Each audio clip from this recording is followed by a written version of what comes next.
O earth, earth, earth, hear the word of the Lord. How do we know who you serve?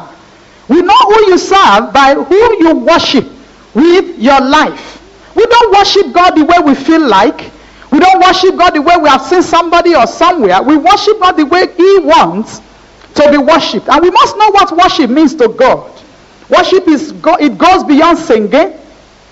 It goes beyond words. It goes beyond gathering, though they are part of it. And this morning I pray that God will open your spirit. And when you grasp the concept of worship in its totality, oh my God, you begin to see divine participation with you more than at any other time in your life. It's like God's eyes are looking to and fro throughout all the house, looking for those whose hearts are what? Perfect towards His holy name. Single-minded people focused on God, wanting to do His will and His pleasure, wanting to be all for Him. When He sights one like that, He channels all His power, He channels His beauty, He channels His glory, He channels His provision in that direction.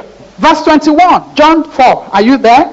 And Jesus said to her, Woman, believe me, the hour cometh, when ye shall neither in this mountain, nor yet at Jerusalem worship the Father. Jesus told her that a time is coming, that worship will not be just a physical thing of gathering in this place or that place. Worship will be a spiritual thing that the Father has designed. He said, ye worship, ye know not what. They don't know the person that they worship. They were only trying to practice some principle. Okay, if we gather in Jerusalem, if we go to that mountain, then maybe we are worshiping.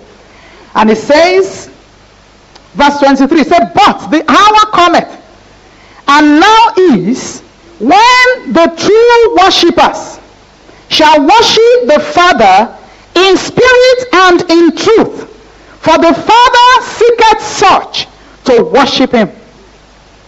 And then there is such a commitment of God to true worshippers. There is such a commitment of God to people that commit their life and say, this is my God. Do you even know that people that worship dumb idols that are engineered by strange spirits, in their moment of crisis, they go to that idol, they trigger some covenant. Whether the idol will remove their problem and bring a bigger one is not the concern this morning, but at least the idol or the spirit behind it shows up somehow for them in a way. How much more this true God of heaven is committed in its raw form to those that are true worshippers, not those that pay lip service. Do you know many times He has told the children of Israel, He said, rend your hearts and not your clothes. He said, these people, they pay lip service to me, but their heart is far from me. So it means that the kind of worship that God is looking for is not the one that is coming from your lips. The kind of worship that God is looking for is not the one that is coming from what you wear. Oh, in our church we wear white to church. In our church we tie our scarf like this. In our church we carry our Bible like this. That to God is not worship. What is happening in your heart? I remember one pastor, he was planning to put people in leadership, and he really penciled down this lady that looks so committed, looks so humble, and then looks so holy as it were on the outside. And then made her number one on the list, and God told him, say, remove that name.